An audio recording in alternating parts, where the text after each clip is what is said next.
Hey, what is going on, everyone? It's me, Mr. Mario, and welcome back to another episode of Mario's Minute. For those who do not know, this is the second podcast I do here. My main podcast, Mod Chat, is a podcast I do at least monthly, audio and visual, where it's a little more structured, it's edited, it's where I come on, I talk about news, developments, topics, things that I find interesting in the world of modding.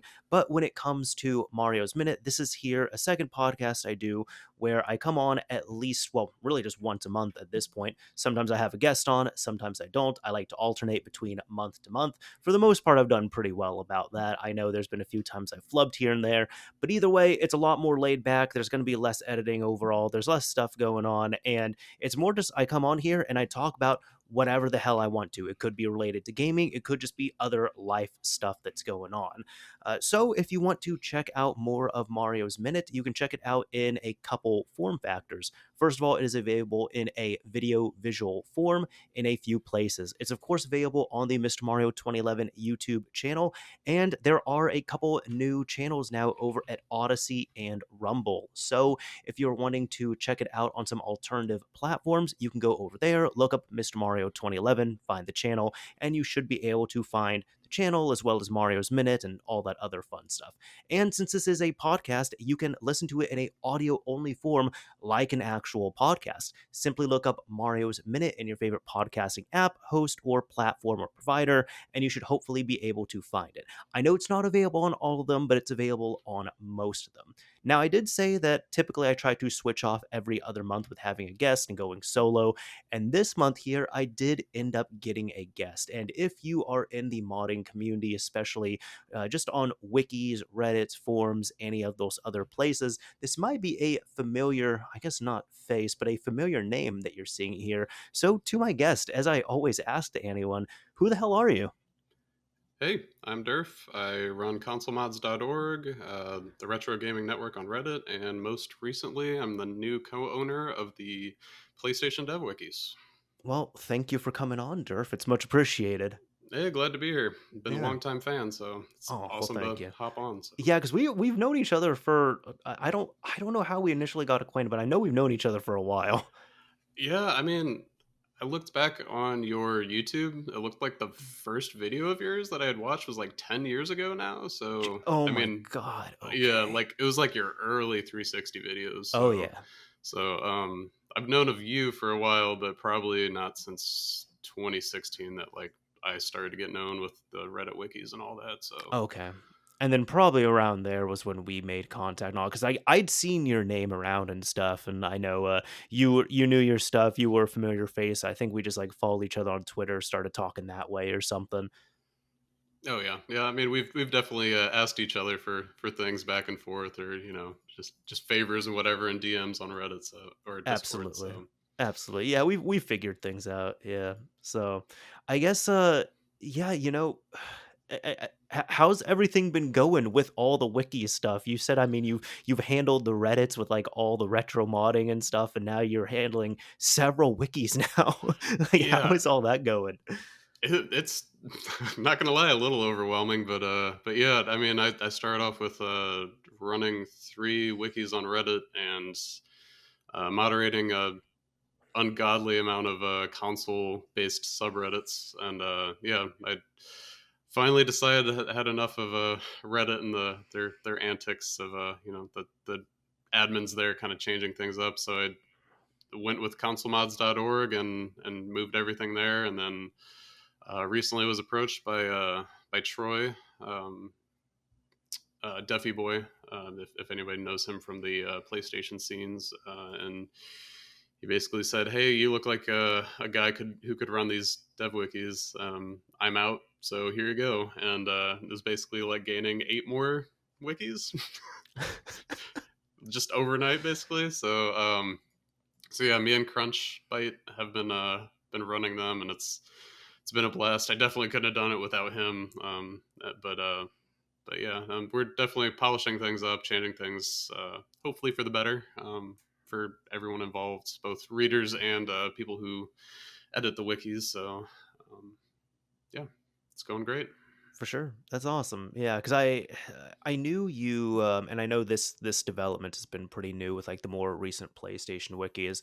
Uh, I do know. I mean, I still browse, the Reddit wikis and all. They're still just like, not just the wikis there, but I guess like the subreddits and all that. They're just super entertaining and everything to go to. But console mods is absolutely invaluable as well too. Just having that information there, and it's a great site so far.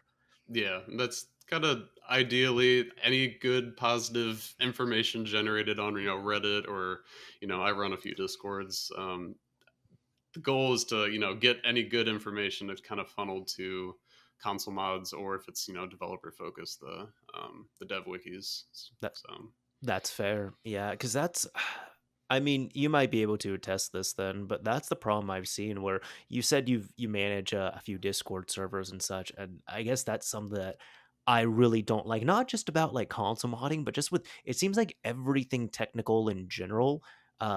First we had I'm sure I'm like the 800th person at least who's ranted about this, but we had all these forums all over the place, and there was some actual like technical know-how like getting to them and finding which forums would be good and figuring out who does what and like how to ask and where to ask things and all that fun stuff. And then it started kind of to get conglomerated into Reddit, and I think that's kind of now spreading back out. It's going into wikis, which is fantastic, but I've always just disagreed with dumping everything into the Discord servers because there's a lot of stuff that like none of it gets cached, none of it gets archived properly. Like when you're yeah. looking up something online, no matter what search function you're using, no matter which search engine you're going to use, if there's some really valuable information in a few Discord servers, none of that gets shown on your search results. Right. And I mean, even as far back as forums, like that was the same case. Like, you post something, somebody just like some moderator comes along saying, no, just search for it. Like the info's out there,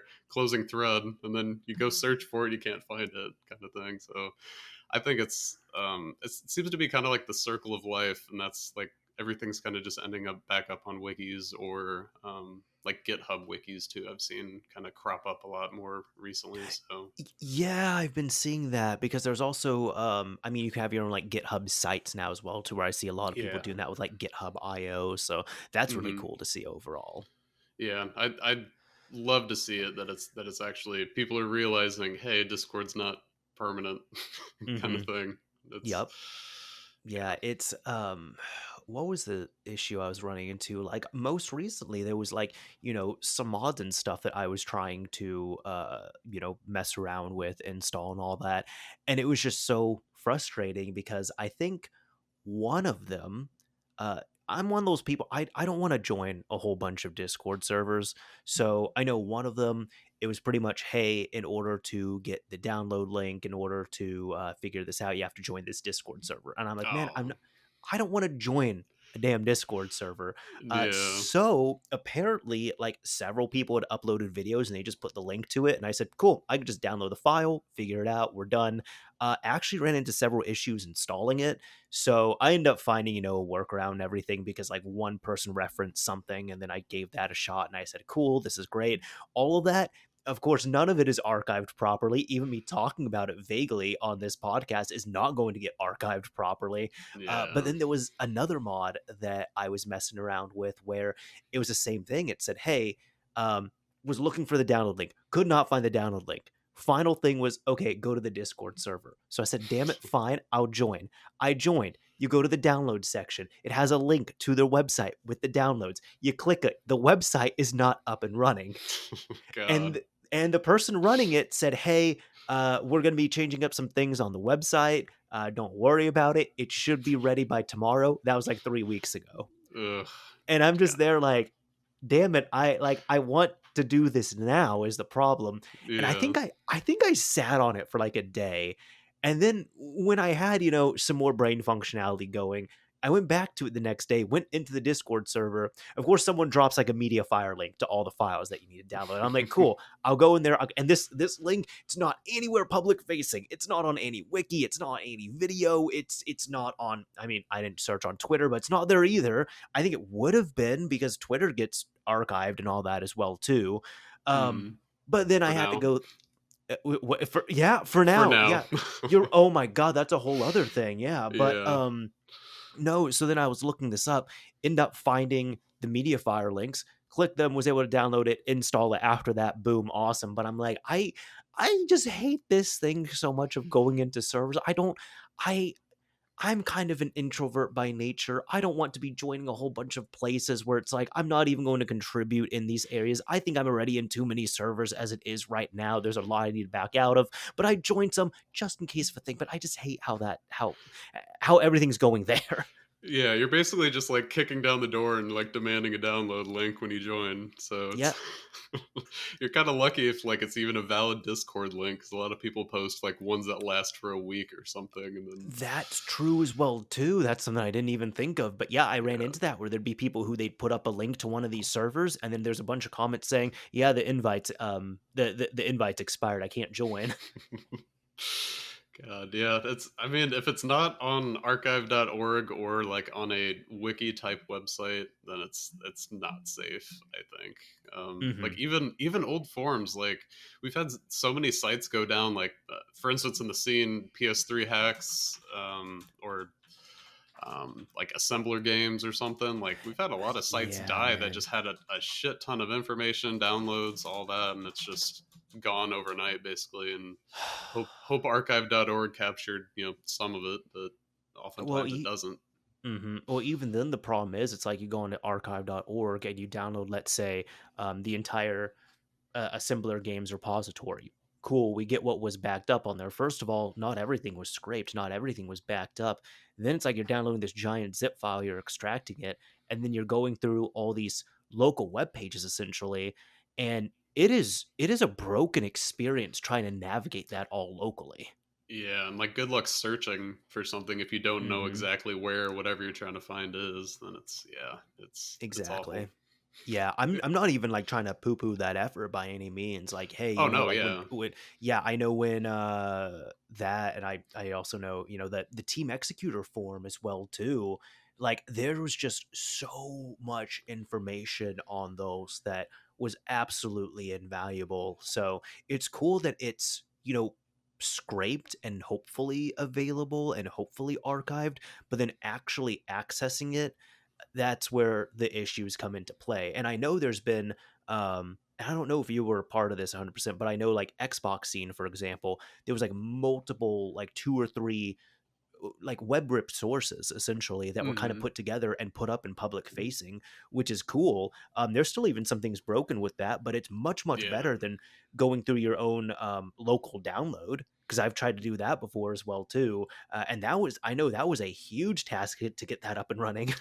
Yeah, yeah, I wasn't involved with that, but I knew a couple of the people who were doing that, and just kind of watched from the side as they were like kind of piecing together the site. And yeah, I mean, it's better than nothing, better than not having the website ser- uh, like searchable or browsable, but it's still yeah, it's a pain in the ass. And Hmm.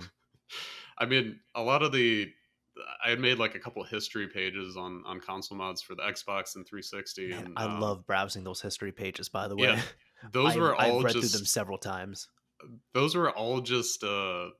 like being lucky, or I guess fortunate, that someone went through and archived every single news page on Xbox scene. Mhm. So was able to go back through those and see, like I literally went week by week and wrote down all the events, like anything kind of noteworthy, or something that wasn't just like this app updated to version 1.2 or something, but like any like releases and stuff. I went through, and I mean, if somebody didn't go through and archive all that, I think it would have been lost, because I'm pretty sure all of the Xbox scene, like the forums being restored, I think it was just the forums. I don't know that they actually did the front page as well, if anybody That's a had a rip of it. that's a So good point. Yeah, I don't know if I guess, cuz see, even for me, and I forgot about that, cuz when I think of Xbox scene, I think of the forums. I completely forgot it had a front page. I forgot that there was like a public facing version of it, so to speak, that it wasn't yeah. just the forums. Yeah, and I mean, I'm sure a lot of people are in the same boat, but it was all done retrospectively, like looking back at the news posts, and I mean, without that, we wouldn't have had any. any kind of sense of history or timeline besides just like comparing dates on forum posts, which Absolutely. is rough. And But I think the sad thing is too, even the forums aren't going to be safe with that because you'll have issues like, for example, I know Team Executor. Also, I'm thinking of another one. Even though I didn't browse this one that much, I can't think. I think I browsed it years and years ago. But like Max Console, I know that was another big wealth mm, of information. Even though it was more on the underground side, because I think they just openly yeah, allowed piracy there and all that. But those two sites got taken down because of, well, obvious reasons, got seized and all that because the whole Team Executor indictment lawsuit and everything. But then you have situations like Assembler Games where the owner just says, "Hey, I'm done," and yeah, doesn't even. I mean, I was there at the end, didn't even shut down the site, right? Like it yeah. was I mean, it it was like going up and down like for I don't know months and months, like because it was like I guess hosting wasn't paid some months like there's just drama with the staff and everything, and Mhm. I don't know. Yeah, that was a shit I show for sure. I think someone else can probably like give like more detail on it because I was a user on Assembler and then I just stopped using it after a bit when it was starting to really go downhill like that near the end where the owner was just like never present at all. I know with Yeah. that, yeah, the site ended up going up and down a few times. When you're talking about the whole staff thing going on, I remember, yeah, it got to the point where it was pretty much just the owner was so hands off, nobody could get a hold of him, wasn't doing anything. I think essentially the staff came on and just said like, "Hey, we need communication, and until further notice, we're not doing our jobs. Like, Mm. we're not moderating, we're not approving, we're not deleting stuff, we're not doing our jobs." Um, and it was just a situation overall of like, how do I say?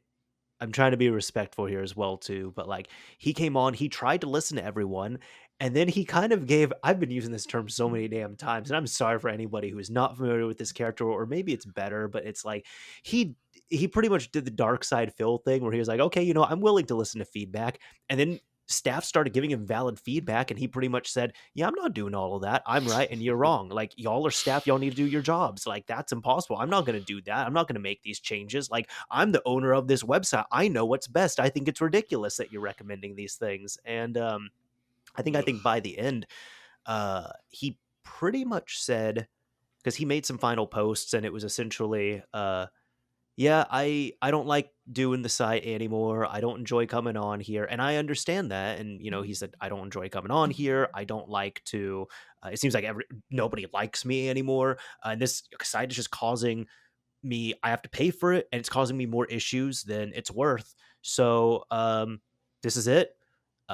Like, hosting expires this date. I'm not renewing it. And then it didn't even shut down properly because it was like it was supposed to be down by a certain date. And I'm thinking, realistically, now I'm thinking maybe it was just the host ended up giving a grace period or something, but it was still Mm. online for weeks after it was supposed to shut down. So that's why people were just like, a similar can't even die properly. Yeah, I it really bothers me that he didn't just like hand it off to someone trusted or someone Man, who could run it. Because I mean, like man. basically after it went down, obscure gamers came up. They like basically picked up the ashes and tried to get the community to go over there. But I mean, they had their issues, and now they're I don't even know if they're up anymore because they also like said we're gonna shut down in a few weeks, like a lot of different times. So I don't. Yup.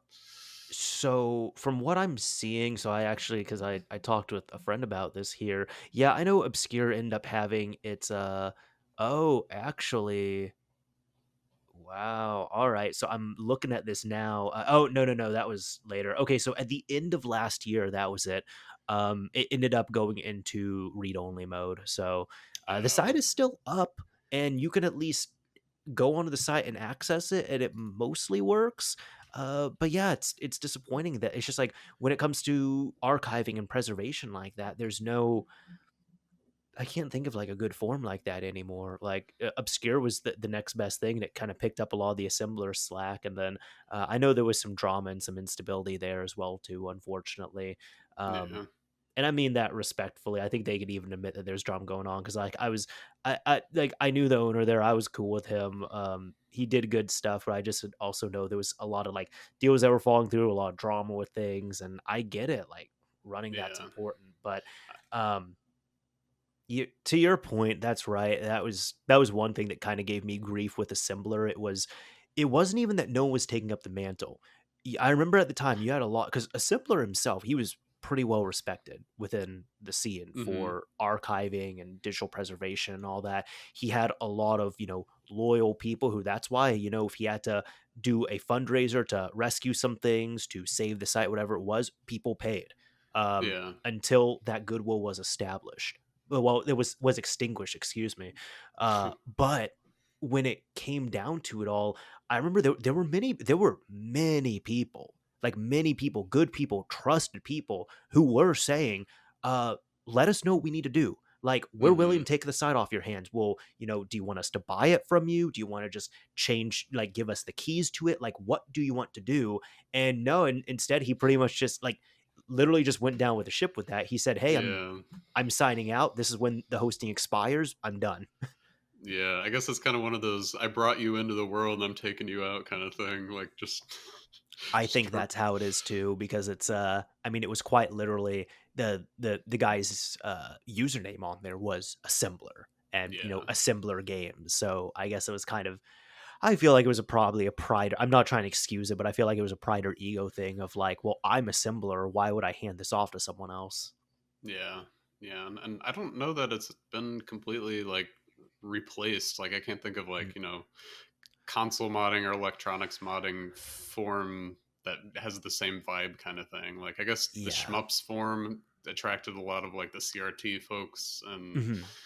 like I mean I guess maybe just communities kind of branched off and had their own sites and wikis and forums and stuff. But yeah, it's a shame. I miss Assembler. It was such a great wealth of info.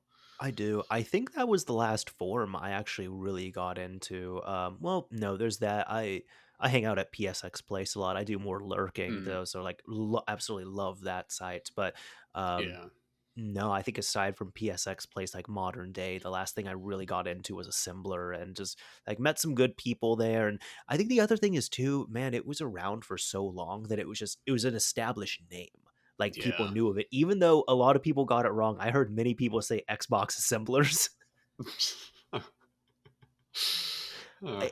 I think they maybe combined like Xbox scene and assembler games, but I know like the Metal Jesus video where he was showing that orange original Xbox, like they quite literally said multiple times, said, "Oh yeah, I went to the Xbox assembler site."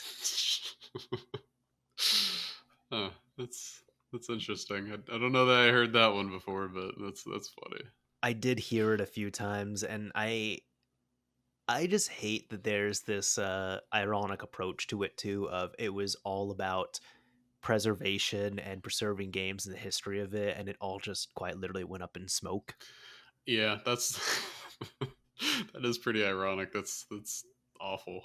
That's a Yeah, tragedy. But it yeah. seems like a lot of the preservation focus I see more on like Twitter than anything, and now with Twitter being in the state that it is, and or like kind of looming on the Dude. edge. That's especially with them announcing like they're gonna axe um Y- yeah. old Y- accounts. That's it I was gonna sucks. I was gonna talk with you about that when you brought up Twitter. Yeah, that's like it's quite literally a thing now. What is it like? I think if it's an account, and everyone check your accounts, but like if it is an account that I believe has not been used in 2 years at all, then they just suspend it. That's it. Wait, it's 2 years. I hadn't heard a like a threshold. I just assumed it would be like 5 or 10 years type thing. Since I mean Twitter's been No. around for a while, And but geez, not even the archival thing of it, but like when it comes to what was it? I think it's also a lot of these sites are realizing how expensive things are because we've seen Mediafire now they're saying, hey, any uploads that aren't tied to your account, and if you don't log into your account every 3 or 4 months, everything's gone. Imager, they just said hmm any old images that you've uploaded that are not tied to an account are gone. Twitter as well too, although that's just an absolute shit show. But they said the same thing with any accounts that haven't been, let's just, if it's not 2 years, let's just say for X amount of time, anything that hasn't been logged into at that point, the account is suspended straight up. I mean, even like I hate Facebook, but Facebook has a memorial system, which I yeah, respect. I think that's great. Some, and it's optional. I do know some. I've known of some people who, when they pass away, their accounts are taken over by trusted family, and the family just chooses not to put them in memoriam. But with Twitter, I've seen countless posts the last week. Right now, we're recording this right after they did it, but I've seen countless posts the last week where people are just kind of gutted because it's like, oh, my best friend or my sister or my brother passed away, and this is their account, and it just got suspended. Yeah, or like I think I saw one. They said like they whoever it was family member passed away, but they like send DMs to that account as like a way to grieve kind of thing, or like Yeah. process it. And that's I mean, they obviously can't do that now. So it's like Yeah. yeah, that's that's a huge hit. And Imgur as well. That's yeah, like you mentioned, that's rough. I had to go through and scrape. We had like I think it was around 600 images on just the dev wikis that were Hmm. linked to that were Imgur, and like most of those weren't tied to any accounts. Like people just do drive-by uploads kind of thing. So I had to Yeah. scrape all those and like upload them directly. But it's like, I mean, I had the foresight to do that. I don't know if like a lot of other websites out there do, and they're Hmm. probably we're just going to see a ton of dead links everywhere. It's going to be like mega upload all over again. Oh, yep. Yep. There is the sad thing is with Mega Upload, there is still, I think, I could definitely tell you there's definitely mods I've looked for where like I just can't find them because Hmm. they were all on Mega Upload and they're gone. I think there was one like just such a stupid thing, but it was like one of the very few ISO mods for Call of Duty 4 on the 360. You could do custom camos on your guns. Hmm. And I think a few years ago, for some reason, I got remotivated. I looked into it and I found it. I found the damn zip file, and it's for Call of Duty 4 and World at War. And again, it's the stupidest thing. It's just it's you patch on the ISO, you change the camos on your gun. That's all it does. But that stupid thing, I was just interested in it because I have such an interest in ISO mods themselves, and Hmm. I couldn't find it anywhere for the longest time because everything was on Mega Upload.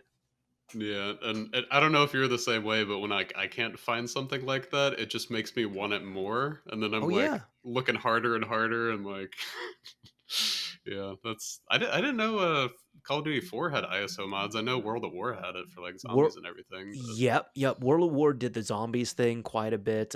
It was that was the main that was the biggest thing that you could mod. But no, like that was how obscure this was as well. Um, hmm. and we're gonna have to archive that so it's easier to find. But anyways, um, Yeah, I mean, throw it on archive.org. I mean, that goes for anybody. If you have to struggle to find something and you eventually find it, throw it on archive.org because I mean, who's going to complain? yeah, that's fair. Yeah, It can let only me. help somebody. So, Yeah, no, that's entirely fair on there. I'm trying, I'm even trying to find it right now because here we go. I end up finding it.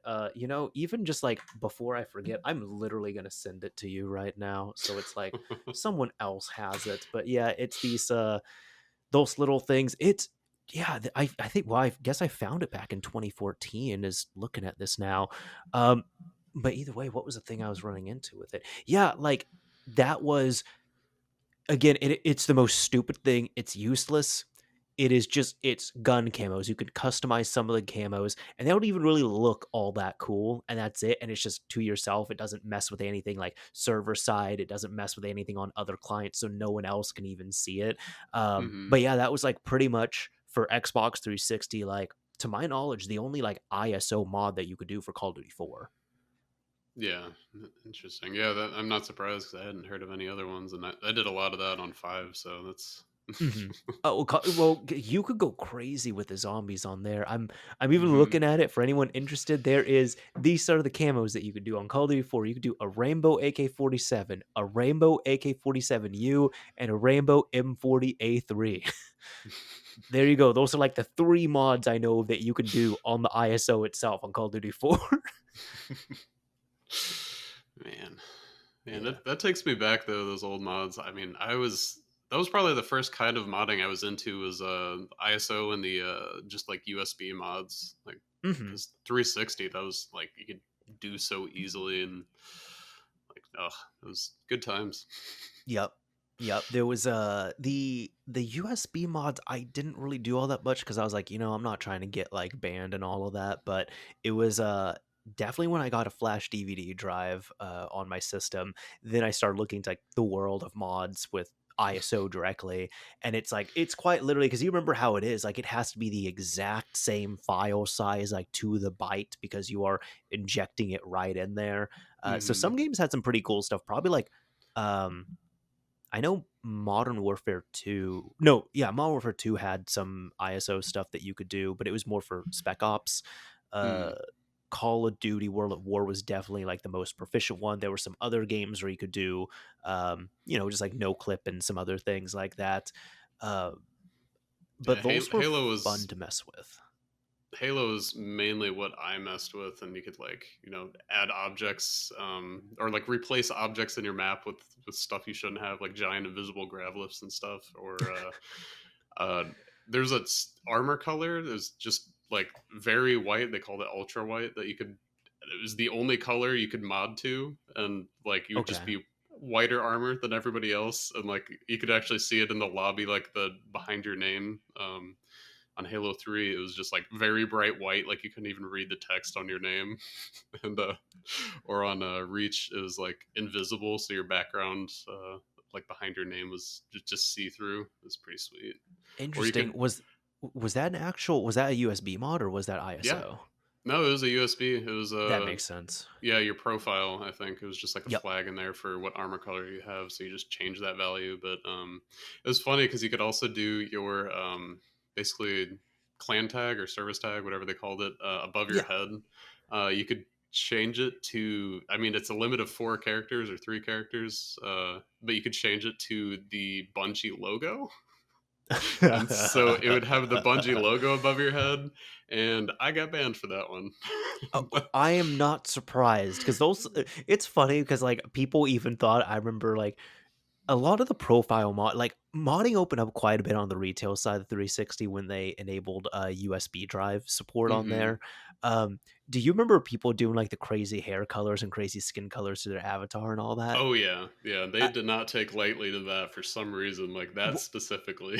Well, I remember there were people who were trying to say, "Well, hey, I just wanna, like, change my color, but, like, slightly." So, like, for example, the ultra white, like, I just wanna change it slightly. If I, like, change it just slightly to a different color value, would I get banned?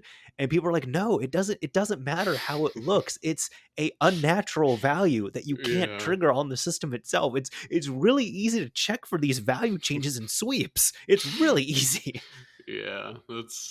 It was funny seeing people get banned for that. 'Cause I feel like that was the only one they actually banned for like system wide. Because I know you could mod your gamer score and it would just reset you to 0 and like put the cheater on your name or whatever. Yep, But and any games that you had played on your profile prior to being branded a cheater, you could never get gamer score in them again. yeah, yeah.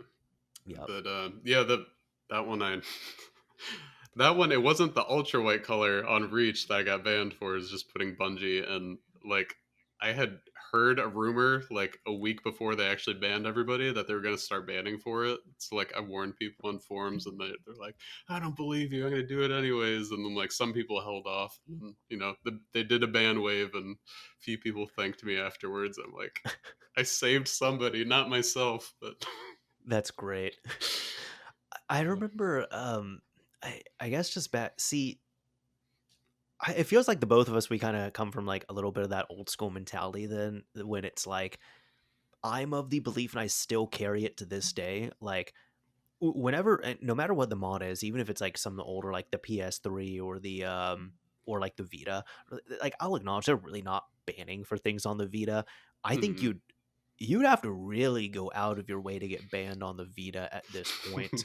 Because like they've just never really done it. But I tell everyone, they're just like, "Can I go online with this?" My answer is always, "There's always a ban risk," because Yeah. that's true. Like that's always how it's been. And I guess when the old school mentality, and let me know if like you agree with this, but I've always told people, I said, if you care about not getting banned online, don't go online. Like Yeah. have two systems. If the PS3 is near and dear to you, you have one system that you keep offline and you do all your mods on. And if you're gonna take it online, you're going to acknowledge that risk. But then you have another system you keep completely stock clean. That one you go online with. Yeah. And some people kind of worked around that too with the whole, you know how like there's people would post public SIDs for PS3 online, Oh like yeah, basically, you know, the file you can swap out, basically unban yourself. yeah. Um People would do that, like they would just save their own and then swap in those public SIDs and play till they get banned, basically, which is Mm. awful for everybody else, but I mean, I guess smart on their part for, you know, taking taking a precaution to save their own system. Oh yeah.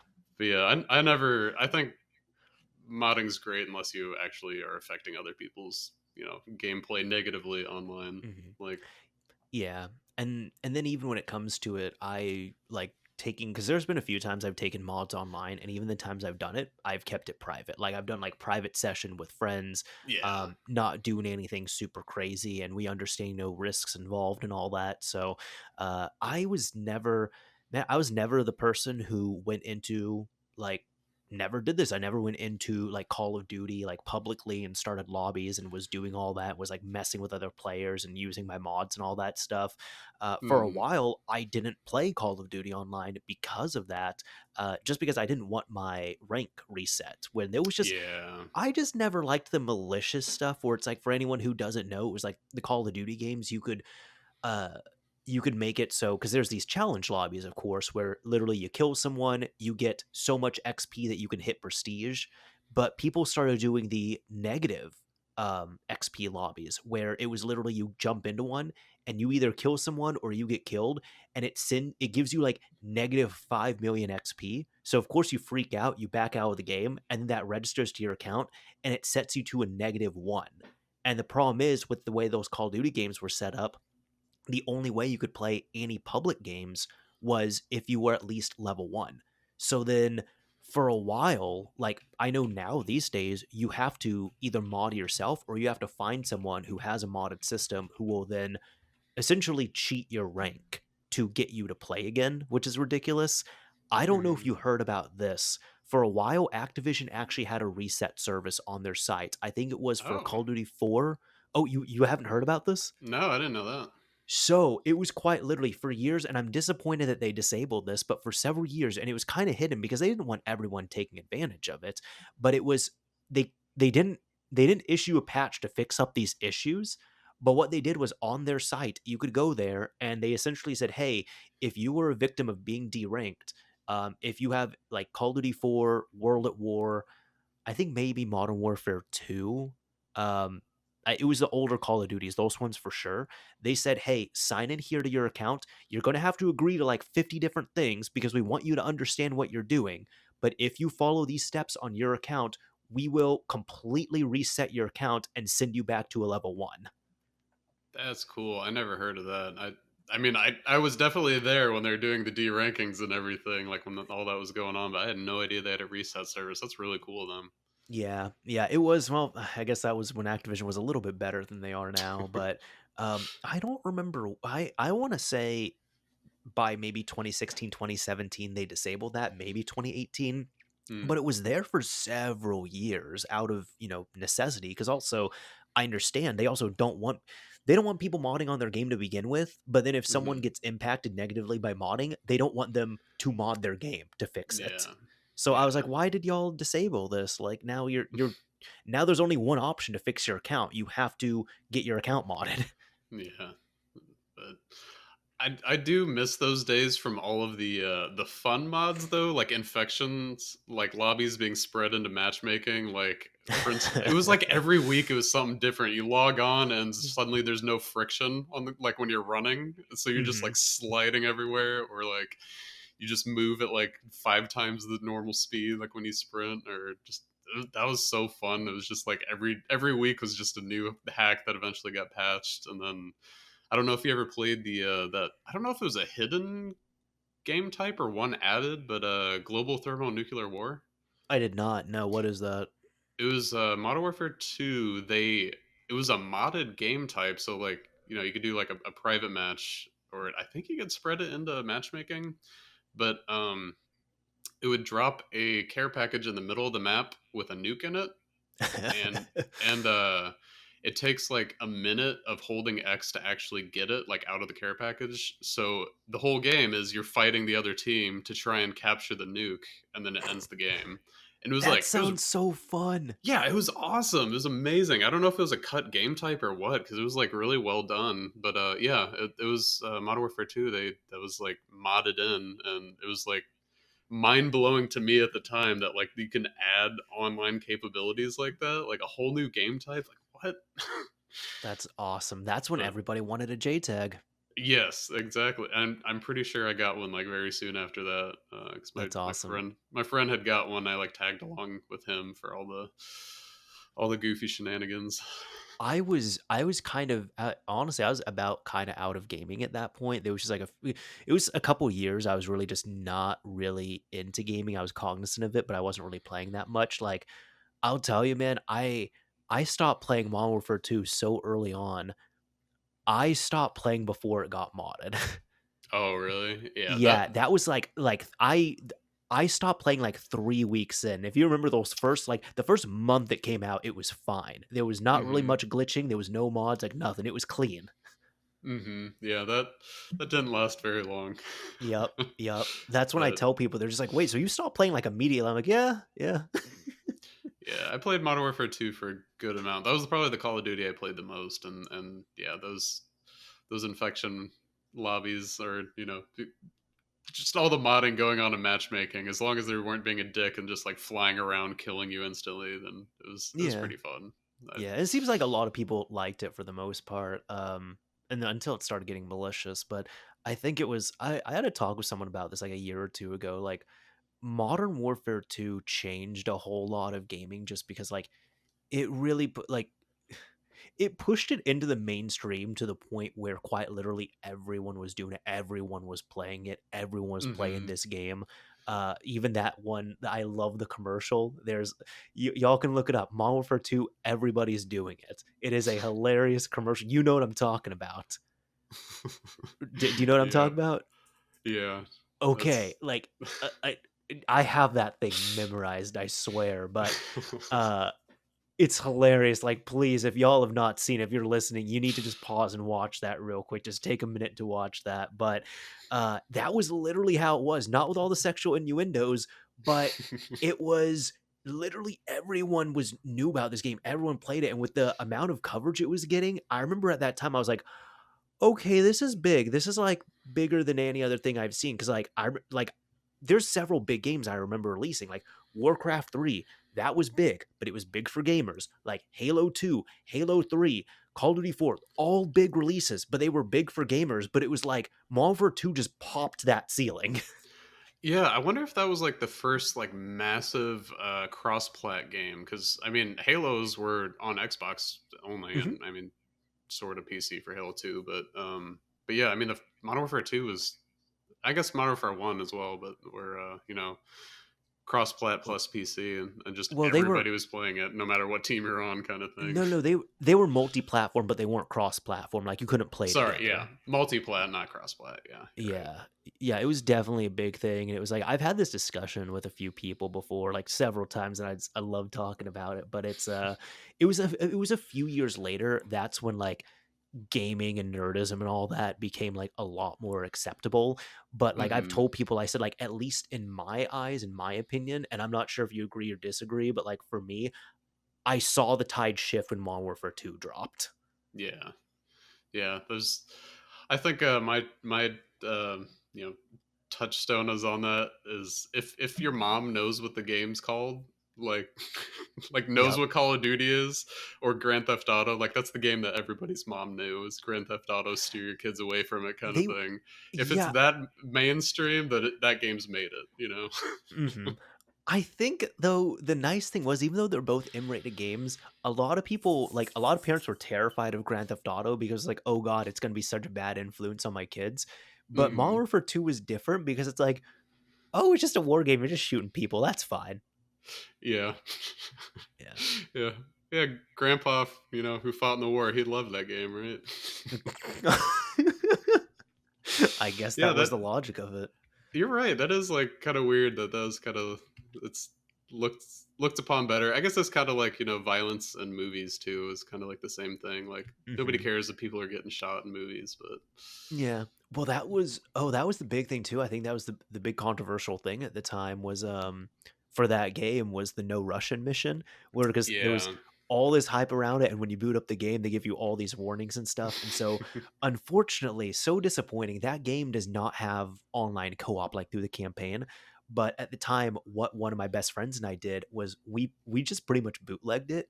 We would get onto a private chat and we would play through the campaign, the same levels at the same time. So it was Hmm. really cool because it was like we were both just like we both got to play the game at once, but it was like we were kind of in the same room in that regard. So it was the most 2009 thing possible. But Oh, I that's smart remember though. it was. And honestly, it's giving me goosebumps thinking about. But I remember just like the first time you ever play through No Russian, because we're like, okay, this is gonna be bad. But it's like we start playing through it and our jaws just dropped, and we're like, what is this? This is insane. Yeah, that was amazing how big of a deal that was. The whole no Mhm. Russian Yeah. scandal, if you call it that. I don't know. Yeah, yeah, because it was like Controversy. because it was not, it wasn't in a Grand Theft Auto game, like, Grand Theft Auto, like, was provocative to be provocative, but this was Yeah. Call of Duty, and that was them pushing the envelope really for the first time. Yeah. Yeah, that's Yeah, true. yeah, and then after that, like, all the other Call of Duty games have something like that, and it's like, "Eh, it's fine." Yep, and then it's just normal. The bar was raised, and then it's just normal from now on. And then, Ex yep, you get exactly.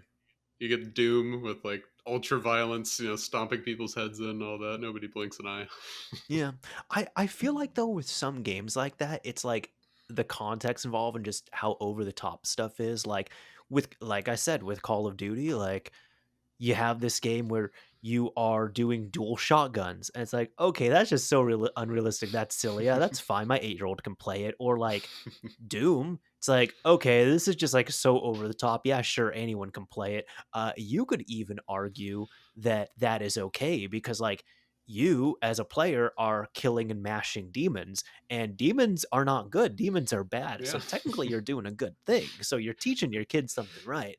I spoke with a mom before who she was like kind of careful about what content and games she let her kid play, and she quite literally said that she lets her kid play Minecraft because even though it is a bit violent, you are doing something good and you're killing zombies, and zombies are evil, so therefore killing zombies is a good action. As long as you're fighting the devil, it's all right. Yeah. Yeah, that's how it goes. Yeah, I mean, this is go wait. Hey, this is beyond the Bible games on Nintendo. All right, we got to find some other logic here. I mean, I guess like even back in the day, like as long as blood was green, like Nintendo was okay with it. You just call them aliens, or like make it gray and just call them robots, kind of thing. Like, Yeah, the first Mortal Kombat, how it had sweat. yeah, Yeah, sweat. so that's like the you, sweatiest game possible. you beat sweat out of people. Yep. Exactly. Yep. Yeah, I didn't spend too much time on the original Mortal Kombat, but I can't even remember if like I don't know if the port on Super Nintendo was just bad or if it was just people were so upset over the blood being removed.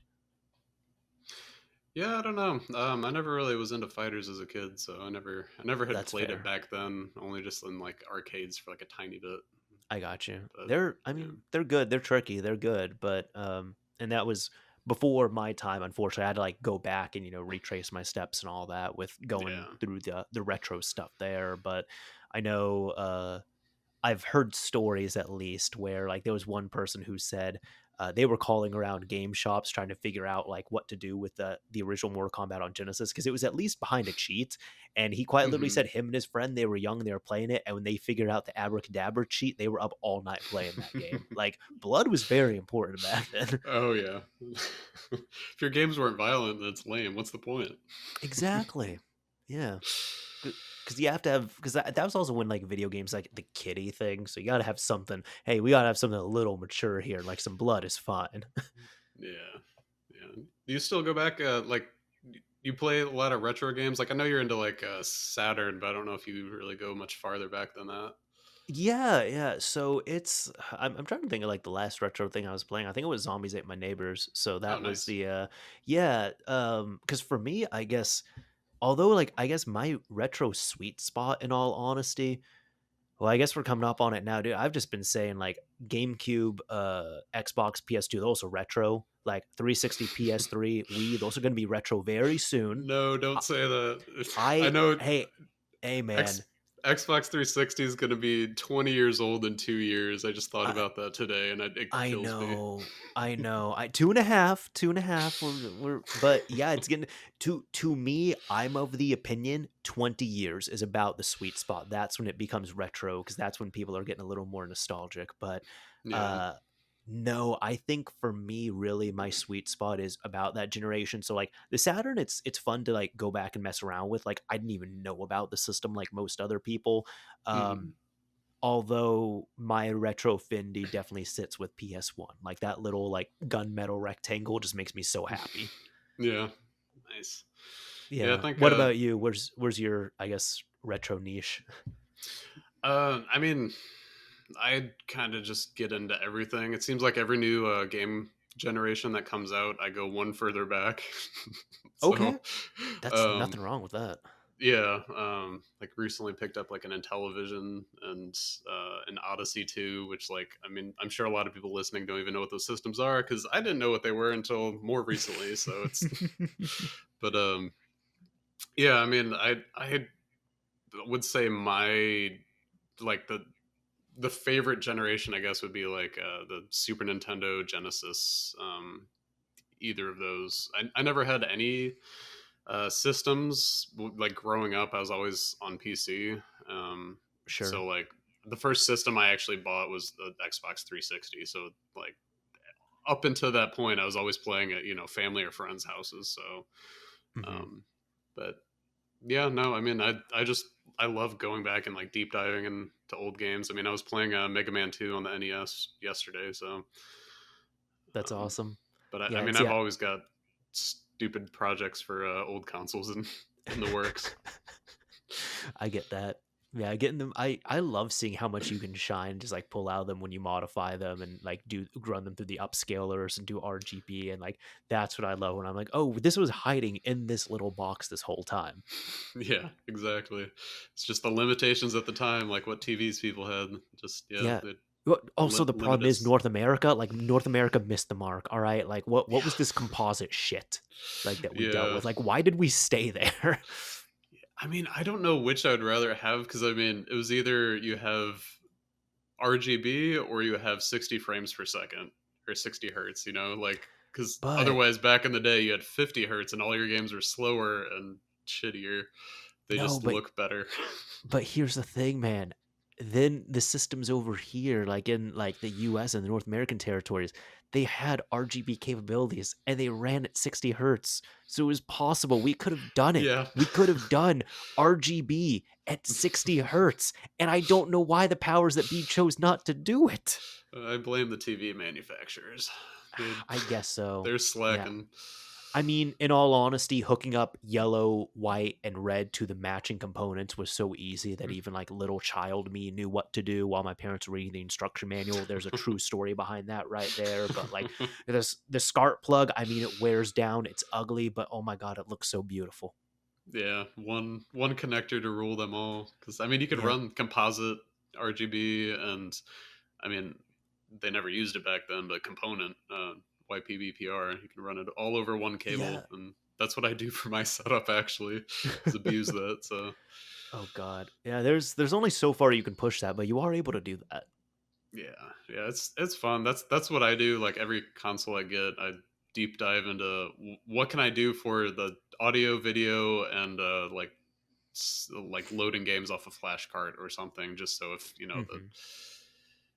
if it's a stupid expensive game that I'm never going to buy and I just want to like give it a try, or like if disk systems they wear out, they're all going to die eventually, and it's I don't want to be heartbroken.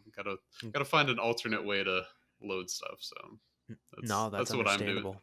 Yeah, that's what I'm into. So it's kind of maximizing every console I get. So That's awesome. I mean, I personally love how accessible the I mean, accessing those nice untapped features are now, where like every older system now seems to have a flash card of some kind, but also even just mhm. accessing that nice crisp RGB out on there is super nice. And we have, because we've got upscalers, we've have other adapters as well too, and you can either go with like, crappier ones, which I don't really recommend, or like, all the stuff that like Mike Chio from RetroTink does. Fantastic stuff right there. Yeah, I'm definitely gonna get the RetroTink 4K whenever that comes out because like the things he posts on Twitter are mind blowing. Like Hmm. I want it so I bad. I just have an OSSC right now, and it's great for what it does. But I mean, just things that Mike Chi posts is just like, oh, I'm amazing. It's not that I'm never going to get it, but I think I'll kind of probably do the skip because so I never got an OSSC. I went with the FrameMeister, and Okay. then I never got any of the older RetroTink stuff, but I got the 5X, which I honestly still need to use more. Like I just like I need to just drop that into my setup and everything. But for the 4K thing, looks awesome, but I'm like I know it's definitely going to be a more like prosumer variant. It's going to cost a lot more, and I'm like, honestly, Yeah, I think I'm okay with the 5X. Like I think I'll be okay with it. yeah. It's probably going to be expensive as hell because I mean, what the 5X was $300, so Yes. Yeah, and it's he is definitely going to he be has more than said, that. yeah, and you get your $300 worth out of the Yeah, 5X, but like he has straight up said like, "Oh, no, no, no, no, no, no. The 4K, like this is not going to be like a cheaper like budget device. Like I am going like balls to the wall with this thing, and unfortunately there's not an affordable way to do that." yeah. So what are you playing on now? Like, do you play with CRTs at all, or are you on like OLED? No, neither actually. I have a Samsung QLED that I Hmm. primarily play on, just because it was, pretty affordable for it. It was one of those things. So now I hate that like TVs you buy like this $2,000 TV and it has two HDMI ports and that's it. Yeah.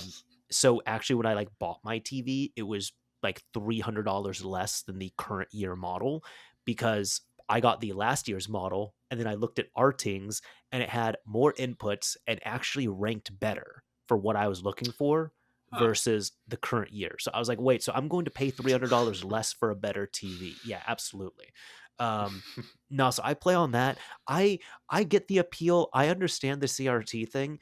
I How do I say? I refuse to buy one though Yeah. because I don't want to break my back. And I'm also kind of the point. I'm like, even if it doesn't look 100%, I don't mind doing some scan lines. That's fine. I rarely play with scan lines. I will. One of the few times I actually needed scan lines was when I played through the Fear Effect games on PS1. I was emulating them. Hmm. And have you ever played through those or No. played them at all? Mm-mm. Um, they're really cool. They are like 10 control style games, very interesting games, a lot shorter than you would expect, but um the the aesthetic of the game, it's very like cyberpunk-esque, um kind of similar to Blade Runner, but the thing is all of the backgrounds of the game as opposed to being digitized photos, they're digitized videos that play on loop. It's a Oh. really cool thing. The downsides are the game takes up 4 discs because those FMVs that are playing in the background as your character is running around take up so much storage. And the other Hmm. thing is too, when you play it on an emulator or you just play it like on a nice LCD or like an OLED or a QLED or whatever you're rocking, if you're not playing it on a CRT is what I'm saying, it looks awful. It's Yeah. sludgy, it's gross. So when you put a good scanline filter on, it looks much, much nicer. Um, Hmm. yeah, I know my girlfriend has said I've told her about this, and she said, "Oh, don't worry, you don't need to buy a CRT. Like my family has a few, and like yeah, there's like this one that you can have." And I saw the CRT that I will like eventually get, and I'm like, "Oh, this is like a good size," and it's like I think it's like a Samsung, and it has like all the inputs that are needed, and like I'm just like, "This is a good one." Okay, cool. So I guess I have one on like future order, you can say, but I refuse to I refuse to rehome one. I refuse to buy Yeah. one. Like, I'm not trying to do it, man. Like, what about you?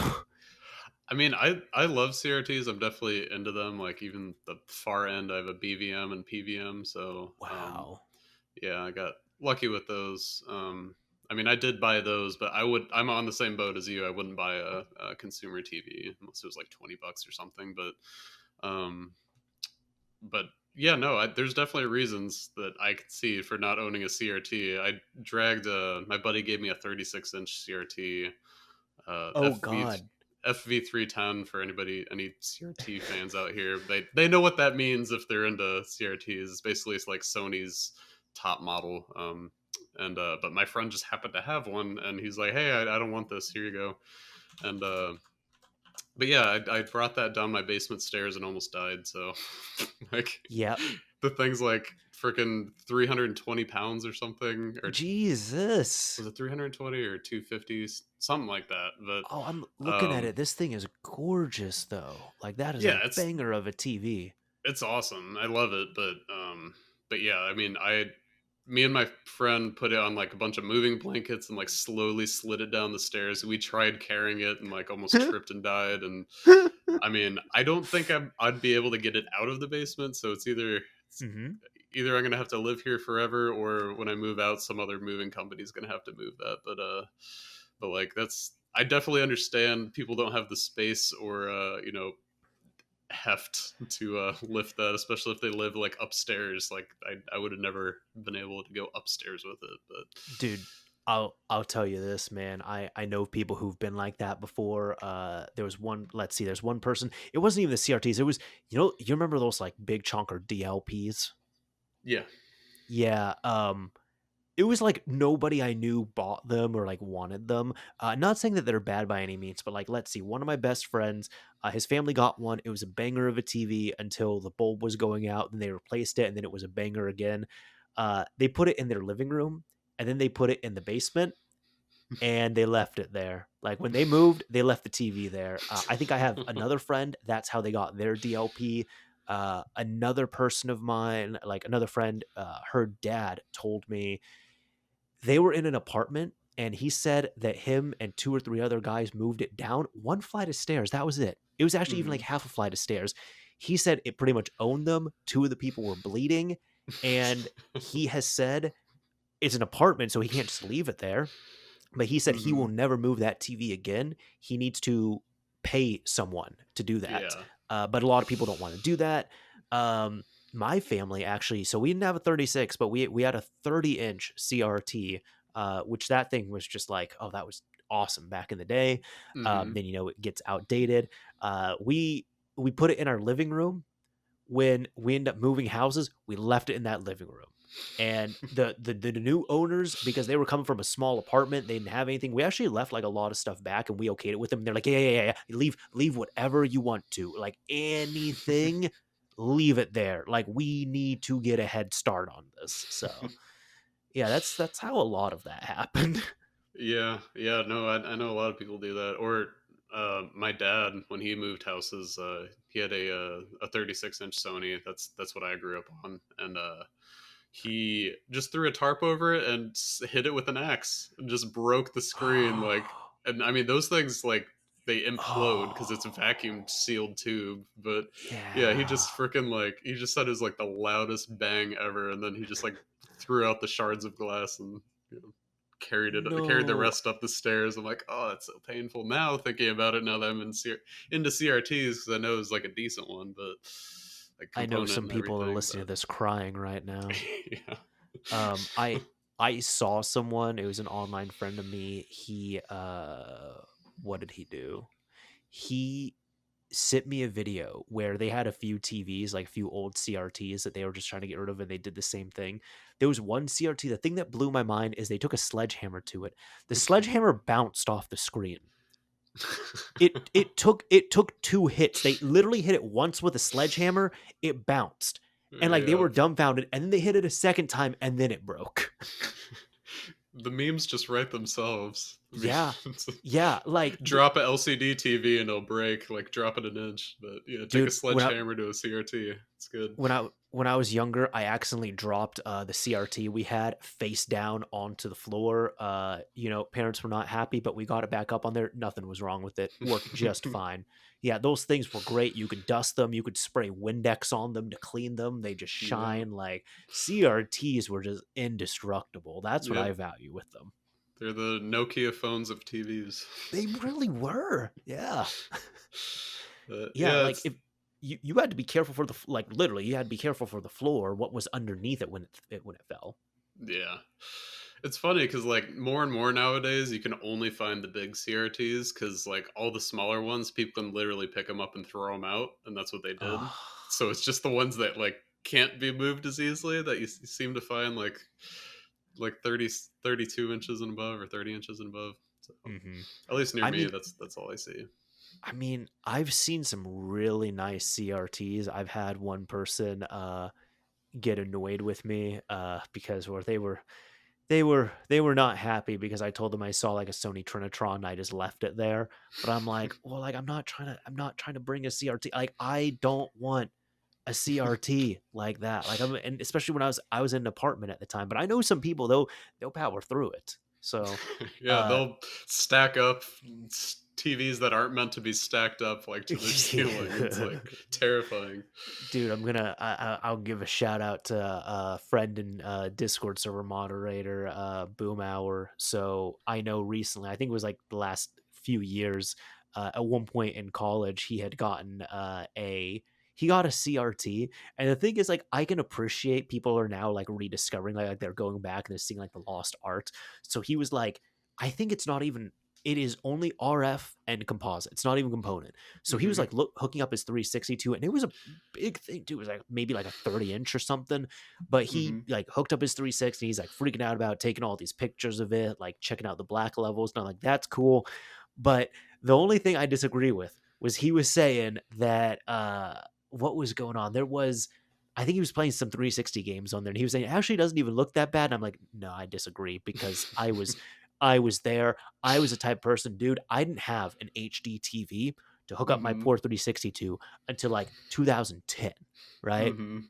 I was the person who I was hooking up my Xbox 360 through the composite cables, not component, through composite.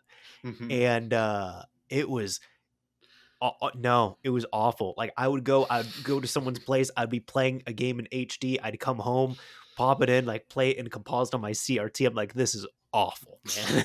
I hate this. Yeah, that's. I mean, it's also definitely a big difference between if you're playing a 3D game or 2D game. Like Sure. 2D games, more often than not, look better on CRTs, but 3D games a lot of times look pretty bad. Like Yeah, especially if and it's that newer consoles. I mean, obviously, if you can't push 1080p to your CRT, then it's not going to look as good, probably. yeah. So. Yeah, well, it was and it was a and yeah, this was running 480i right there. So of course I was Yeah. playing the latest games. Like, dude, I'm playing all the new Gears of War games, all the Halo games, all of that. But like I adapted. I was playing on like small TVs, medium sized TVs. It was fine. But yeah, no, it was not a fun setup because like at first like okay cool I understand we're not going to get it but like after a few years it was like well I mean everyone else is running in HD and also like not only the consoles were designed for HD but the games were designed for HD as well too. Hmm. Yeah, they don't use all like the tricks of old CRTs, like to blend colors and everything, or Exactly. make circles out of square things. I guess like Yep. blending pixels and all that. So that's yeah, it's definitely just a change with the times. But I feel like it's also been a big change for me going from LCD to OLED. This year is the first year that I bought a OLED 4K TV with HDR. None of which that Ooh, I all had right. experienced before. Like I was on this old 1080p LCD from 2010, like up till this year, and it Hmm. was just a night and day difference. Like it as big as jumping from like CRT to more like the LCD screen for Hmm. HD games and stuff. And like I know we played through recently with my wife, The Last of Us 1 and 2, and Hmm. we played the first one on the LCD TV, and then the second one, like half of it on the new TV, and it was just insane the difference. Like especially just being able to see stuff in the dark. Like I Yep. think that going back or looking back, I think that's the worst part of any LCD is that like black levels. Like a lot of times there's just a certain threshold where your TV just decides to like turn off that area of the TV if it's too dark, and Yep.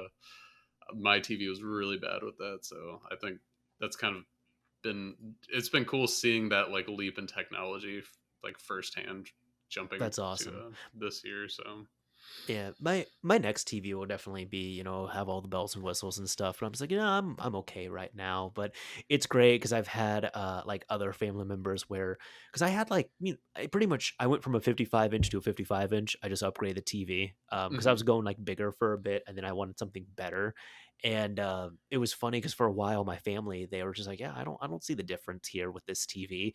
But like recently they're like, how does your TV look so good? Like, how does it look so good? Like, why is it our TVs don't look this good? And I'm like, well, you see, this is why I had to pay a lot more for this one here. And I got it years ago, but it was like I had to pay more for it because of all these extra features. And you're literally seeing the difference right now. So Yeah. now there's people that are seeing that. It's like when I remember I had a friend I was trying to convince them to play on like PC and how it was better, and I was Mm. using the game Skyrim, and so she was playing a bunch of it on 360, and I sat her down on my desktop, and she's like, "Well, like it looks the same, and like it plays the same, and like yeah, it loads like a little bit faster." And it's like, "Well, I don't like the keyboard and mouse. Here's a controller." Well, I mean, it's like it's the same game. Like it's not that big of a difference.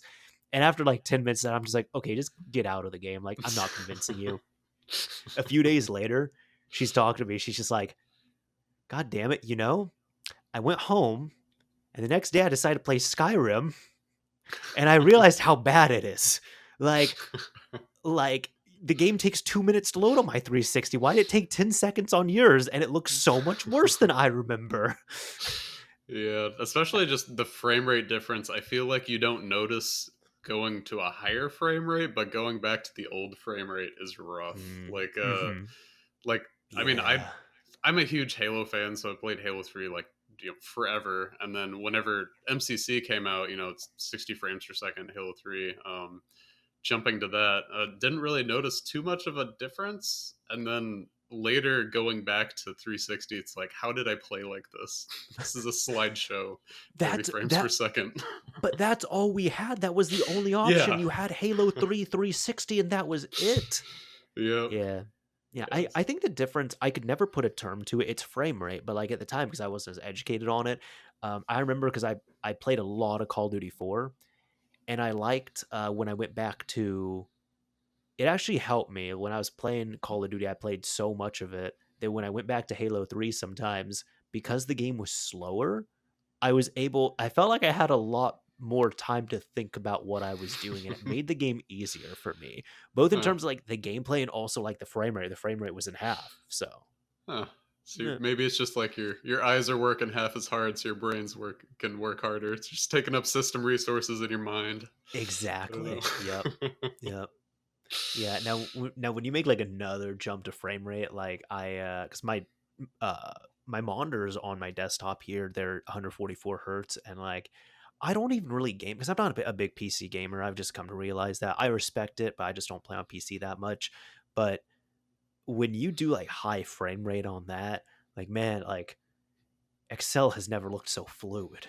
Like just like there's times you'll just be like taking your like not your monitors, but you'll just be like taking like your desktop window or like your whatever screen you have running up, like your browser or something, and just like wiggle it around the screen. It's like, oh my god, it's so smooth. Spreadsheets have never been so buttery. Oh my god, yeah, dude, it's great. Like, well, the best thing is because I have identical monitors here. So one time I had a friend over and he was wanting to get a monitor for his laptop so he could like, hook it up and all that stuff. And so he's asking me all these things like, well, how do I hook it up? Well, what do I do this? Okay, well, what resolution is this? Well, can this work? Well, what about the frame rate difference?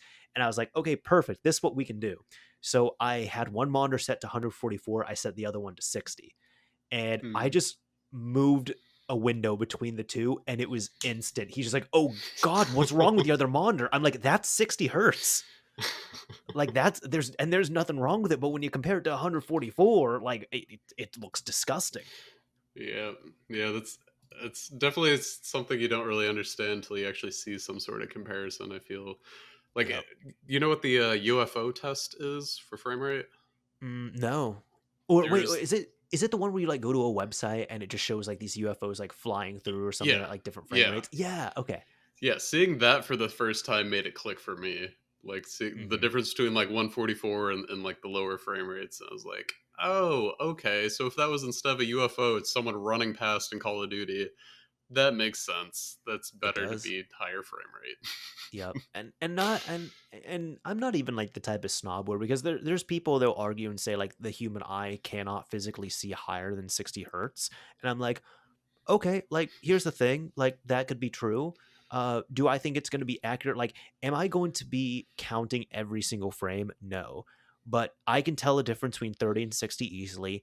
I Yeah. can see a difference. Maybe I'm not going to be super trained. Like I could maybe be fooled to be like, oh, that was actually 75 instead of 144. Mhm. But I can clearly see a difference between 60 and 144. And even if I don't see it, like if it doesn't make a huge difference to me visually, you can feel the difference. Yeah, and I very distinctly remember people talking and like back in the day that same exact thing, but for 720p to 1080p. It's Oh like no. yeah, No. saying like the human eye can only see 720p. It's like no, it's you can see the difference, and even the difference more going to 4K now. So it's Yep. Yep. Like, oh god. So the thing I hate about it is even though because I'm not upscaling it or anything, I just plug in like my 360, for example, directly, into my TV. And it's a mhm. 4K display, but then it, upscales. The TV's upscaling, it's taking the 1080p signal, it's upscaling it. Man, that was a mistake because when I was looking at it, I'm like, why is the UI so pixelated? Yeah, that's so weird that like manufacturers make the upscalers so shitty in TVs, like that to the point where stuff like that, like even though nothing's wrong with the system you're plugging in, it's just being displayed worse because they chose to Yep. use like a crappy upscaling technology in it. So Yep, yep. I it's I run into the same thing with my Switch as well too. I plug that thing in, I look at it at the TV, and I'm like, I cannot look at like when you see like in the like the top left corner your icon and how many friends are online. If you're plugging that in on like a four, like if you're directly in front of my display, it's like I can quite literally count the pixels right here. Like, yeah. why does this look gross? Yeah, and that's definitely like the a big thing with like just upscalers nowadays, like the external, like the Tink 5X and everything. Just those old consoles, plugging it into a 1080p or 4K TV is just like horrific to Hmm. see, like how it blows it up and upscales it in like a terrible way if you don't have an external upscaler. So that's my brother was definitely in that boat. Like he had an old um, NES, and he's like, it just looks awful on my new systems, and yeah, because you're using it. It wasn't meant for this technology, Hmm. but Yeah, it's well even so because yeah, I mean, well you're talking about just like taking like just raw like composite signal to a nice 4K TV, right? yeah, I mean, yeah, Yeah, composite, which is 480i in most yeah, cases. yeah, and it's not supposed to work on that technology with the way it is, but it's because yeah, just those built-in upscalers are just they are not good when it comes to that. I've had to and I don't think they ever really looked good just because of like the screen technology and how that works. Because even on like older LCD TVs and such, I remember like when I gave my PS1 to my brothers, one of the things I told them I said, "Hey guys, when you hook this up, it's not gonna look good. Like, and there's nothing we can do about it. Like, it's not gonna look good, man. I'm telling you hmm guys." Yeah, it's amazing. At least with like all the retro gaming communities, us all being nerds, like if there's a problem like that, there'll be a solution eventually for it. Somebody will make. So that's awesome seeing like Mike Chi or like the team behind the OSSC fix that Absolutely. issue just because they want to game in better quality and we all benefit from it. So Absolutely. Yeah. And even if you don't want to hook up your old systems and spend a bunch of money on cables and upscalers and all that, like emulation is another option as well, too.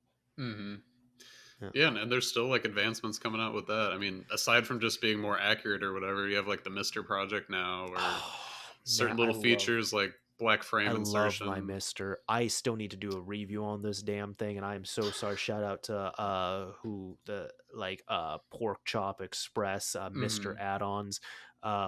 But man, because I like a while ago he had sent over a unit to me, and I need to Oh, do the review on it.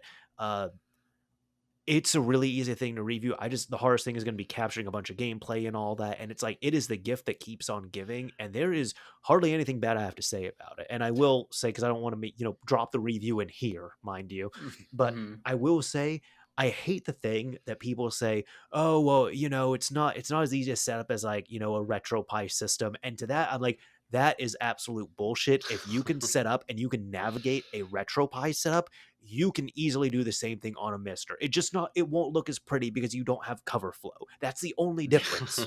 Yeah, and from what I've heard, I don't have a Mister, but just seeing it from the outside, like Pork Chop Express's posts and stuff, it's like gotten so much easier over time too, and more polished. Like it kind of went from being like you had to be like kind of an advanced user, like hobbyist to kind of figure out and navigate and everything, to now you just like hit an update button and does everything for you, kind of Yep. thing. Recently, I ran into an issue where I'd gone so long without using it that I had to do an OS update, and the problem Hmm. is you couldn't just automatically do it. It was such a monumental update. They said, no, you have to actually like go in and like do a manual update essentially. But the Uh, best thing was you quite literally, it is like the same as the OG Xbox community, or I guess even now like the Steam Deck community.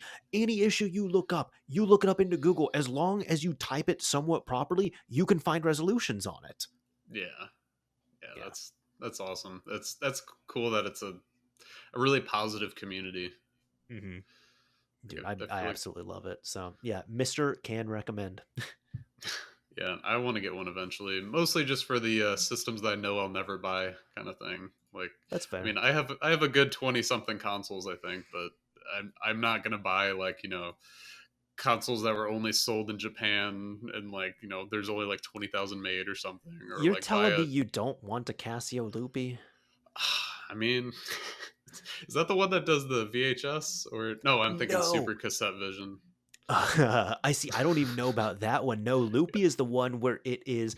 What did Adam Korlick said? He said it is a game system that the primary purpose is to print out stickers. Oh, lovely. Yeah, it's a lot of like kind of sort of edutainment software, and you print out stickers, and that's pretty much out it. I don't know if they'll emulate that on the Mister. It sounds like a lot of extra hardware you might need, but Here's the thing. I I think it can be done. Now, I'm not saying we need it. I'm not saying it has to happen. I'm not like say but like I feel like there is such a passion behind the Mister community and what people do, because it's a lot of we're doing this because we can. I wouldn't be surprised if in the next few years we see a Casio Loopy core built out for it and we see functionality to a printer. That would yeah, not surprise me. that would be interesting. That's a very very niche little use case there, but I Yeah. could definitely see someone just dedicating months of their lives to make it happen, Dude, where there's a developing will, that. there's either a core and or hardware for it. Words to live by. Yeah. Oh no, it was the Action Max. That's what I was thinking of, which is uses VHS tapes for games. That sounds horrible. Yeah, I don't even want to know. It has a light gun though, so. Okay. All right. But yeah, there's so much expensive hardware out there too. Like the Sharp computers, like they're only released in Japan, and they're like thousands of dollars for one, or like FM Mhm. Towns console. Like Yeah. there's just so many that I'm never gonna buy. I don't have the space or desire to do it for like the 10 games that it has on the platform or something. But it's sick that you could just like load it up on a Mister and play on TV. Like I mean, I know you Mhm. could probably emulate a lot of those obscure things on a PC, but I'm a couch gamer. Yeah, even like the same here, man. Even the common stuff, like even just playing like Game Boy Advance or Super Nintendo or something. It's so fun to do it on the Mister. Like when I got mine all set up, I kind of let my brothers test drive it, and for days they were having so much fun on it. And like I'd gotten the controllers synced up, and they were just like yelling and screaming at each other, playing through like one of the Mario games. I don't know which one, and I'm just like, oh yeah, this is really getting its rounds right now. And I'm sure that's also a case like playing the NES, for instance. Like you have to do a NES RGB mod Oh Like if you want god. RGB on actual console, Yeah, which is like, $100 and is like a pretty hardcore mod because you have to like desolder the basically the graphics chip and do all this. I mean, I screwed one up myself and had to I'm have so a sorry to hear. yeah, I had to have Red Herring fix that one. Which thank you for And that. I here's the thing, I massively respect that. That's awesome. That's an awesome project. However, I'm one of those people. I have a couple I have a couple Nintendo systems. I have cartridges of those games, but I don't really want to play the Nintendo in composite. Yeah, I don't want to do a RGB NES mod because part of it is I have respect for the Nintendo, but I have no nostalgia for it. I yeah, don't. So I know the hardware's expensive, and even if I do it all, the install is difficult. It's more proficient than some other stuff there. But just when it comes down to it, like I don't have enough love personally for the system to go through all of that. yeah, So you better damn well recognize when I want to play Nintendo games, I'm hooking up my Mister and I'm going to play them through there. And I have done yeah. that before because I would rather, even though I have the console, I have the games, I'm proficient at doing the mod, I would rather just do it on the Mister. Yeah, is so much easier, and well, I mean, if you already have a Mister, it saves you money. And Misters aren't Yes. Misters aren't cheap either, No, no. but I mean, you get so much value out of a Mister being able Yeah. to play so many I mean, systems. dude, I know there's a Saturn core that's been in the works, the PlayStation core. Like, I have more than enough things I can play PlayStation games on. But I told you near at the top of this podcast, PlayStation is like my happy little retro zone right there. You better believe I was so happy when I could play PlayStation 1 games on this thing. And am I doing something sacrilegious playing them with the Nintendo Switch Pro controller? Absolutely. But you know what? It works and it's fine. And the Pro controller is pretty damn comfy. So I've been using that for like all my gaming on the Mister. And that's a part of it as well, too. You can use pretty much any controller on it.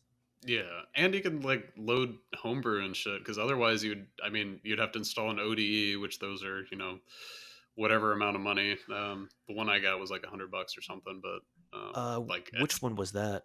I got the PSIO. I was an early adopter, and it Same pains me. here.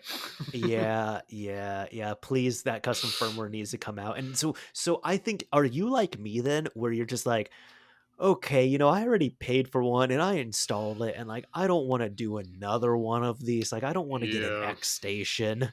yeah. I mean, I think there's supposed to be a new ODE coming out, Yes, which is just plug and play. Which, the M station. I am yeah, eyeing that. Yeah. yeah. That maybe I'll get that just because you don't have to do a whole install for it. But Mhm. yeah, I mean, I haven't run into too many issues with the PSIO.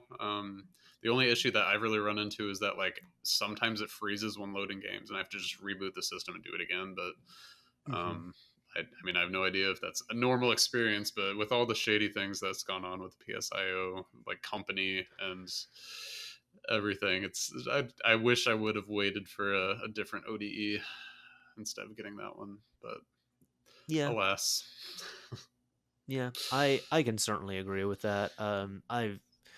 I'm waiting to see what's going to happen with the SIO. I'm probably going to keep my system because like the system is in great shape, and I also like that it's pretty much fully loaded. Like it doesn't have onboard HDMI, mind you, but it has a mod chip installed. It has the SIO. It has the disk drive. It's a 7501. This thing is in like pristine condition. So it's one of hmm those systems I just want to keep it because it is like super super complete. But no, I'm coming to terms. I am more than likely going to pick up the M station, just because it's like, well, one thing was, the potential install was annoying me with the X station, but if the M station is just plug and play and it works on every single model, why not? I have enough PS1s. I certainly know I have at least one or two PS1s here that don't have very good working disk drives, so this is perfect. yeah. Or you could just say screw it and wait for the Mister Core, and then you play games that way. That I works mean, the too. Mr. Core is already out, and I've done that. But here's the Oh, thing, man. okay. It's me, and it's PS1, which I Oh, know gotcha. I know it's odd, like with my name, and also I do that Xbox thing a lot. But hey, I love the Xbox as well. But one funny thing with that is like, because the Xbox 360 has had like several ODEs that have come out. hmm It's now been so long that now I have people saying, man, I really wish there was an ODE for the Xbox 360. And I'm like, bro, we had so many of them. We had the Wasabi, we had the X key, we had the X360 dock, we had at least one or two more. I know we had the XODE, which got canceled. So I can think of like Yeah. four or five off the top of my head. Bro, we had them. We had these things. What are you asking? Yeah. Granted, the only one you can still find nowadays, I think, is the X key, like floating around. I'm pretty sure there's a site that still sells them out there, but the other ones are long Seriously? I dead. thought they were all just like used that you had to pick I up. mean, I bought one in 2019, and Okay. I installed it because I was part of a make. 2019 was 4 years ago, though, man. Fuck, right? But pains me. But yeah, I did it for the wiki. I did a page on the X key, so I That's bought awesome. one, installed it, and all that. But I was like hunting for a Wasabi or X360 dock, aka Box Z. I think was the original name. Like it renamed Really? halfway through production or something. Okay. But I was never able to find one of those anymore, like by that time. So, but yeah, it's a shame that the Zode never came out, the Executor one, because that one looks slick. I wouldn't be Yeah. surprised if someone makes one of those eventually, especially with been hearing like kind of a buzz of the X key being reverse engineered. Like, Yes. Yes. yeah, so I guess somebody managed to decrypt the file system and like decompile it. So, I'm not um, sure if it's fully been reversed, but I know it significantly has been. Yeah.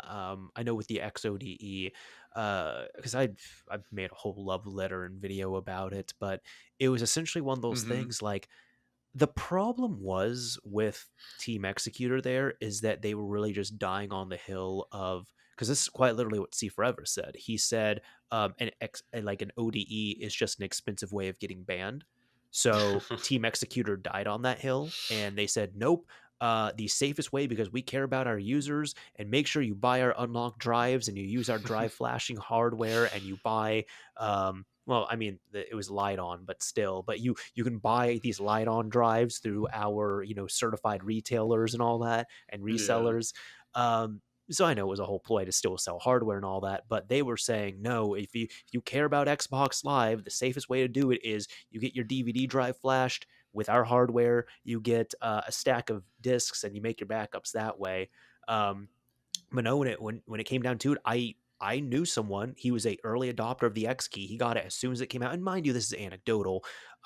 But he played through the updates. He used all the different games on there. mm, I think he even retired his 360 for a while, got another one, installed a X key in that one, went back to playing, never ran into issues. And like I can't think of like I really never ran into anyone who got banned with an X key. So the thing is they kind of dug their heels in and then by the time they were ready to come out of that, it was it was pretty much at the end of the 360's life cycle to the point where the XODE just didn't make any financial sense to release. yeah, yeah. Definitely, interest wanes. I think by the time they're like ready to actually release that Yeah. XODE project. Yep. But yeah, um, I mean, yeah, they're definitely in it for the money, and I guess they just didn't see the money there. So, They were a business, so I yeah, understand. Yeah, yeah, but I'm it's just like, if y'all just embraced it and you said you could either use our drive flashing software or you can use ODE, that would have been better. yeah, that's true. But Yeah.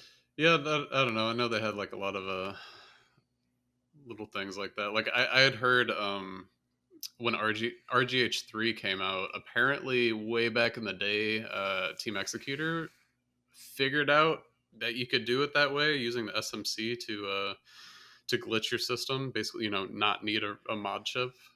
And Hmm. I mean, I guess it wasn't they didn't have it perfect because like it was until more recently they discovered a way to slow down the system more so to make it Yes. more accurate and all that. But apparently they had figured it out back then, and they're like, "Huh, we could either take this to the finish line and release a new mod, or continue selling mod chips and making a bunch of money off of it." Mm. So that's Yeah. RGH3 could have came out years and years ago and never did. So, Yeah, yeah, and so I'm not 100% sure on that. Like, here's the thing, I if you're hearing that, I believe it. Um, but that's something I've theorized as well too, and I think I talked with Octo about it, where I was like, "Do you think there's a chance like this was discovered or something close? Like, respectfully, maybe this was not the not first group of people to discover it, but maybe it was just kind of a thing that was kept private because either it couldn't be perfected or it was like, well, it's more lucrative to sell glitch chips as opposed to doing hmm, something that doesn't require a chip." yeah, yeah. I, I think it's definitely, yeah. They just continued selling. They wouldn't be able to sell a product if you have a free way of doing it. So, but Makes sense to me. Yeah, yeah, unless they end up making, hardware around it, which I know that's what happened a lot with, the DVD drive flashing, where there was free methods of doing it. There was free yeah, software. But to use Executor's hardware, I mean, credit to them, it worked and it did make the job easier. yeah. Yeah, true. Yeah. I always thought that was a really cool thing with Wasabi, that it could actually extract the DVD keys itself for certain models, I guess. Yes. And Yes. yeah, those I thought that was pretty like forward thinking, like really user friendly. I was kind of mind blown with that, but Hmm. That was awesome. Yeah, I need to mess with the ODEs one of these days. I've never actually messed with one for the 360, but I know I need to. yeah, it was pretty fun. I sold mine off eventually because I actually just bought it and did it for the wiki and then sold it because I already had a JTAG, so I didn't need That's it. fair. But I don't That's play online with games, so that's how a lot I know that that's how a lot of people were, where they even I actually had a X key donated to me. Shout out to mm. Mr. Pete 1985. He donated it to me and he quite literally said, he's like, yeah, at the time I installed it because I wanted to play my backups and I couldn't solder, and then I learned how to solder and then I could do it well, and then I did RGH and I don't need to load up the ISOs anymore. Yeah, that's fair. I mean, it's no wonder why they're not in demand anymore. Or Exactly. for Yeah. a long period of time now. I guess they kind of are, but But now there's like the weirdos that us. They're just like, ooh, this is cool. I want to go back and like mess around with this, like just to mess with it, and that's it. yeah, I definitely went on a kick of going into the obscure hacks and everything of 360. Like whenever I was going through the wiki, I when I made guides for like RGH and JTAG, I also did you know RJTAG and RJTop and the King Kong exploit and all that. Like Hmm. went way back, and just That's because I wanted to awesome. learn how they worked and like what the thought was at the time, like kind of a historical look back. But I figured, hey, might as well make a guide out of it too. But that was a No, that was a huge pain to do, I especially just believe all it. the RGH stuff, all the variants and everything, and then I mean, I had to work with Josh Octal 450, which shout out to him. He helped me a lot with trying to understand like what all the differences, and then like a month later, there's like Slim RGH 1.2 and RGH 3, and I'm like, come on, you Yeah, yeah. jerk! They're releasing all this awesome stuff. Ugh. Hey, amazing that he found PLL on Yes, the Slim. That's a yeah. beautiful thing. But yeah, there's like the other day I messaged him and I was like excited. I'm like, yo, man, look, I ripped out this old RGH2 install and I put in RGH3. And he's like, yeah, RGH 1.2 is just crying in the corner right now.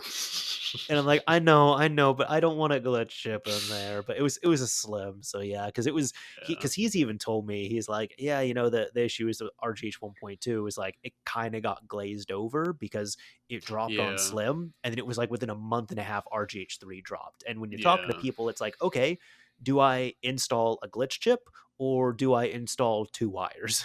Yeah, and I mean, most people, if they see the options RGH 1.2, 2, or 3, they'll just assume, oh, 3 is the latest, go with that. It must That's be the fair. latest and greatest. So, I mean, Yeah. but I So would I be in the think same boat of not wanting to put a chip in, not having to buy and wait for the chip and then solder it and all that. So, I think what should have happened was so when everyone was waiting on like Lil Wayne's The Carter 4, it was such a long wait that Young Thug was trying to drop his album and he tried to call it Carter 5, and I even though it was going to come out before, and then I think they got slapped a bit so he changed it to Barter 5, but I think that's what should have happened. So in hindsight now, they should have still released RGH3 afterwards, but they should have released RGH 1.2 for Slims as like RGH5. Yeah, yeah, that's true. Yeah, I'm This only being like half serious there, but that's I mean, it would make sense. I don't know. That's there's some truth to it. yeah, But I mean, it makes more sense than like RGH 1.2 plus or like RJ tag plus that was out there yeah, and it was yeah, yeah. There's figuring out there's what a that meant. lot. Yeah. It's, It's one of those things that it like hinders a lot of people from getting into the Xbox 360, but like the weirdness of it is also kind of why I love it because I'm like, oh, this is fun. yeah. Yeah, it's definitely cool. It's like a lot of different people getting their hands on it and make releasing their own stuff. It's cool to see that. Absolutely. I would rather have Yeah. a million variations than just one, I guess. Yeah. Although then when you're trying to explain to like a casual person, like explain to someone like which PSP custom firmware to use. Yeah. At least now there's like two. Well, now there's three. I know Arc has been getting some more developments, but it's like, oh, there's a lot now. It's awesome that they're still like actually actively developing that stuff too. Dude, I That's love it.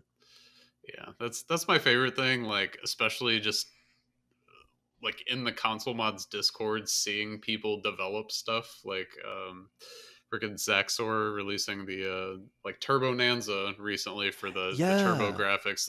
Bob just covered that on Retro RGB recently, and or sorry, Macho Nacho Yeah. Productions covered it. It was announced also on Retro RGB, but yeah, just Mhm. seeing like them work on stuff and like run into issues live and stuff. It's really cool to see mods for all these old consoles still being developed and everything. Like it I seems like no console's forgotten. They just I love it. not they haven't been they haven't had their renaissance yet. Yep. Yep. That's why actually like right before this somebody was asking. It was on my like my latest 360 related video and they were asking at what point do you think this is all just going to be completely pointless because yeah, and they said, like me myself they're just like, you've been making videos for a while and it's like I don't think I'm always going to make videos in it forever, but I was like, well, my answer was pretty much it depends on how pessimistic you want to be because you could just go pessimistic and doomer and just say that anything related to video games is absolutely pointless and you're just wasting your time with it. Yeah. Realistically, though, I almost kind of feel like 360 stuff was looked at as pointless a few years ago when there was a lull, and now it's Hmm. getting more of a resurgence.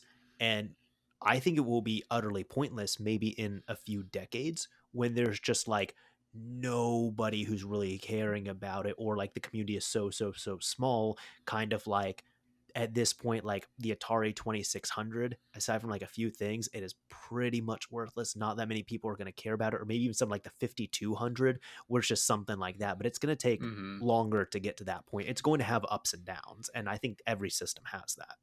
Yeah, I think a lot of people see it kind of as a like a checklist of doing all the mods for every console. Like for instance, the 7800 just never had a flash cart, or at least like one Yeah. that's Yeah. available. And there's one coming out soon, just because they saw there's like a hole there, like nobody made one, or there's not any available. So it's cool to see like those holes filled in. So now that has you know a flash card. But I could see that like you know old consoles like RGB modding all of them, some way to load games, some way to preserve your games.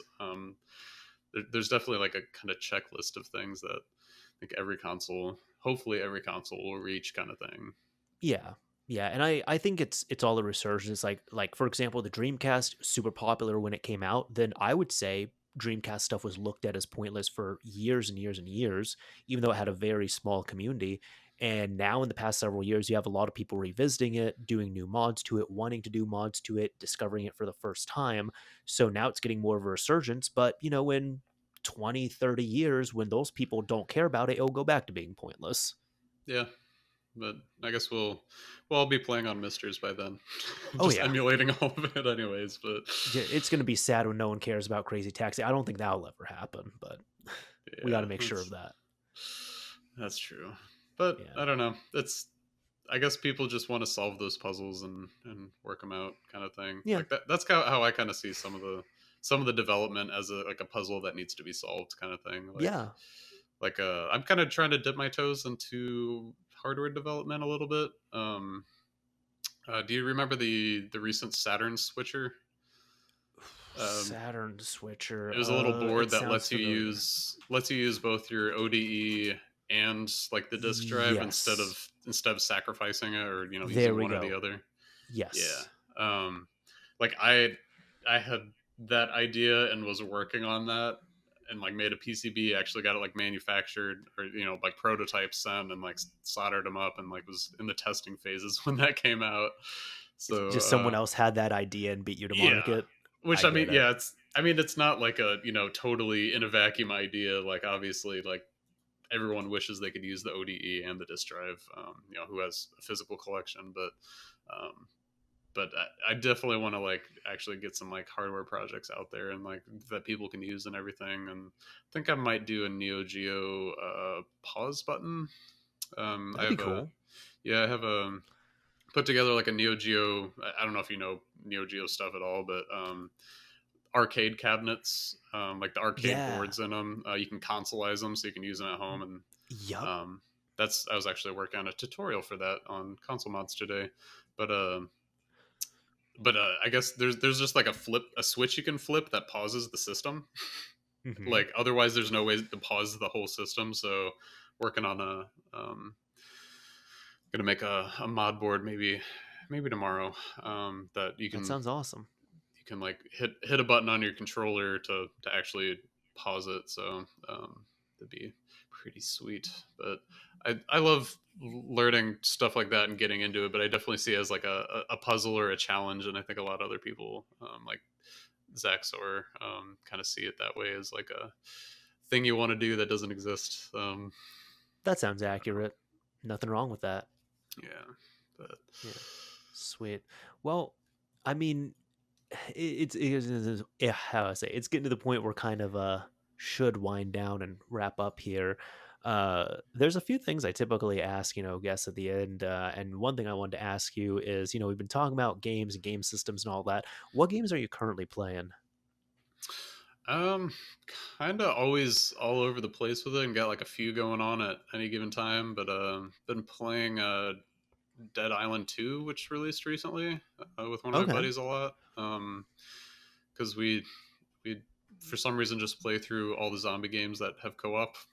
It's like our thing. We just always play through them. So um, see that. Like I said before, Mega Man 2. Since I got my NES back, been playing that and kind of working through some of the classics that I had missed back in the day. Like, I mean, obviously I played like all the Mario's and some of the more popular games, but I definitely missed some big ones like Mega Man. So um, playing those and I guess on PS1. I wonder if you've played this Mazerna Falls. I have it. I've played a bit of it, but man, I realized if I need to play it, I actually need to sit down with Yeah. a guide and play through it. But it's cool. Yeah, that's a cool game. Did you translate it? Yes, I Okay. actually like bought the game and Hmm. dumped it and then patched it, and I was Nice. playing the Yeah. patch version. Yes, yeah, yeah, yeah. Yeah, so I've been playing through that. That's pretty cool. That's definitely like a game you actually have to have like a notebook and take notes and like write Hmm. down, at this time be at this place and like you won't I mean the developers like originally said you won't beat it in one playthrough Hmm. just because like you have to take notes and figure out stuff and I think You it's can't pretty just sweet. you But can't just sit back and play. You can't just chill and play yeah. that game. So that's why I Yeah, was like, yeah, I need to be no. in like the mode to play this. Yeah, I feel like it's kind of like if you ever played the original Dead Rising, like how you have to be on like a schedule and everything. Like it's, Yeah, I definitely realized like I don't know if they were even aware of this game, but like it's definitely like cut from the same cloth or something. But I give it heard a a lot of comparisons to Shinmu. yeah, it's kind of like if you took Shenmue and put it in the world of Twin Peaks, which I mean, I've only seen like a couple episodes of that show, but definitely just like the small town mystery, trying to Hmm. solve someone got murdered vibe. It's like I think it's beautiful too because it takes like place in like a small town, but like it's like snowing and just driving a car through. It's so super relaxing. I think it's an awesome game, and I'm probably only halfway through it, but. Doesn't it take place in Washington? Um, Not I sure where it takes place. feel like it does. I'm not 100% sure.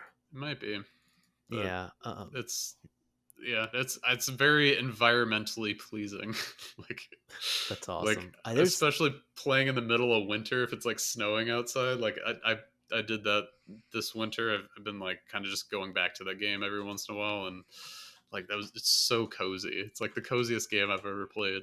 But I think interesting. Shenmue is also cozy too, like in a similar way. So See, I feel like I can't get cozy with those games because having the time limit, like Dead Rising, I had to like work with, but like having the time limit just kind of stresses me out. So, because I feel like I yeah, have to be doing something. So, but that's awesome. I do have that game, and there's been a lot of games like that that were like spoken in English but Japanese and locked in Japan that are now being translated, which is great. yeah, and that's one of the big reasons that I get like flash carts and everything is to play translated games because like if somebody put through the effort to actually go out and translate it, well, one, hack it apart the game, like reverse engineer it, and then two, translate it themselves, like that they love this game so much that it has to be at least a decent game. Like Absolutely. I, I don't know, that's I make it a point to try and play translated games. No, that's fair. I mean, that's a good way to like increase like your scope of games as well too. Hmm. Yeah, there's definitely a lot of games I wouldn't have otherwise played if they weren't translated, which is definitely a weird thing to like, to say like that. But yeah, just from the amount of dedication someone's put in, it made me want to play it, I guess. I get it. Yeah. I know some of the other games I've seen. I know Racing Lagoon got a patch pretty recently, also on PS1. Then Akon Kaguya, that was Mm. another kind of similar game like that. Mm. Yeah, yeah, it's cool. It seems like there's just more and more of those kind of translation projects. That's Hmm. awesome to see, and it's Love to awesome because see it. people come looking also to our site for how to actually hack your system to be able to play those games, kind of thing, or That's like a how to very patch the good. games. That's a very good reason to like have a modded system to play games like that. Yeah, yeah, or all those just bizarro homebrew games too. Like there's definitely a lot of junk, but there's a lot of good stuff too. Hmm. Like if you go through a Agreed. whole homebrew library. Oh man. So there's been that. What was I gonna say? Like I was gonna share the ones I've been playing here. Hmm? Most recently, I finished Ring Fit Adventure for the third time. Sweet. That is pretty much my Dark Souls because it is easily the hardest game I've ever played. Like you are just hurting and sweat. Like, dude, I'm so happy I'm on break right now from it because I take a break on the weekends. Dude, my legs are hurting from it. So you're on New Game Plus of Ring Fit 2? Or New Game New Plus 2? I did new game. I did new game. I did new game plus. I did new game plus plus. Now I'm back to new game. I'm just right at the beginning, and I'm just starting it all from the because that's how I work out. Hmm. That's cool. I've never played any of those games, but I mean, I'm sure it beats going to a gym. I haven't since COVID, so it would be nice to do something like that. Honestly, that's exactly why I've been playing it. Because I don't go to the gym. I cancel my gym membership, but I've just been doing Ring Fit for over 3 years now. It's sick. I definitely will give that a try. Are those rings expensive to get nowadays? Or No, man, you can. I mean, I've seen it used. Like I've seen like the game with the Ring Fit used for like $40. But even if you get it brand new, it's $80. oh, okay, that's not bad. And yeah, and of course because like for me I mean if you dedicate to it, I've been playing it Monday through Friday for the most part, aside from some breaks here and there. And dude, I mean I paid $80 for it in 2019, and that was a one-time thing, so way cheaper than any gym I've ever been to. Yeah, that's true. Yeah, and Yeah, you don't have to deal with other sweaty people all around you. that too, man. But yeah, I've been playing that, so now I'm just starting that again. And then the other big game I've really been playing through has been Persona 5 Royal on Switch, and I'm like 61 hours into it right now, and I am loving that game I've so heard much. I've heard so many good things about Persona 3, 4, and 5, but knowing that it's like a massive time sink is the only thing that stops me from The starting it. the biggest thing I can say, like, blessed that it is a game that you can play on a portable system. Like, it's great. But even like Persona 5, it translates really well on the Switch, but it's the type of game you can't just play it. You can't just drop in for like 2 or 5 minutes or play it. Like, Mm, you're playing it for a quick session of Persona 5, you're playing for like 20, 30 minutes just to like do something in there. yeah, yeah. Yeah. That's But looks like an awesome game though. I really want to try that eventually, but it's hard I when there's so many recommend it. other games fighting for attention. I get it. I mean, to if it makes you feel any better, I originally got Persona 5 in like 2016 when it came out, I want to say. Played it for no, 2017. Played it for a bit, stopped after like the first dungeon, and then I have now picked it up a couple more times, but I did not give it a valiant like effort again until this year. Mm, So gotcha. I just had to be in like the right mindset and like the right attitude to play it. And now I'm like, felt like playing it. It's on Switch. I've been wanting it on Switch, ready to do it now. And no regrets so far. It's fantastic. Nice. Yeah, I'd hope to someday. That I mean, I've heard so much about it. Everybody wants me to play it. I feel like everybody, It's good, everybody I've man. heard mention it. I've never heard bad things about it. It's So, good. I'm telling you. Yeah. But yeah, man, I want to say here at the end of this, thank you so much for coming on. I really appreciate it. mhm. If people are wanting to figure out more, I guess more about you, or like want to follow you or check out what you do, where can people find you online? I'm in hiding. Don't find me. Okay. But, no, but for real, I don't care about people following me. But I mean, if you want to hang out, join the console mods or PlayStation Dev Wiki Discord. Especially if you want to contribute to the site and help other people. I think it's kind of the best way to give back to the scenes. If you've Yeah, like, you know, followed other people's guides and everything, I think just like giving good text guides or clear instructions for things, especially if they don't have clear instructions out there, is a super great way to give back without actually being a developer. So, that's yeah, totally fair. Yeah, I'll put your links down below in the description of this upload and everything so people can check awesome. that out. Yeah, for a last thing here, very last thing, typically I do like to pick a keyword or key phrase that people can use, and I'm going to leave it to you cuz you're the guest. So, Derf, what keyword or key phrase should people use so if we're going through the comments we'll know they've made to the end of this episode? Let's say kombucha.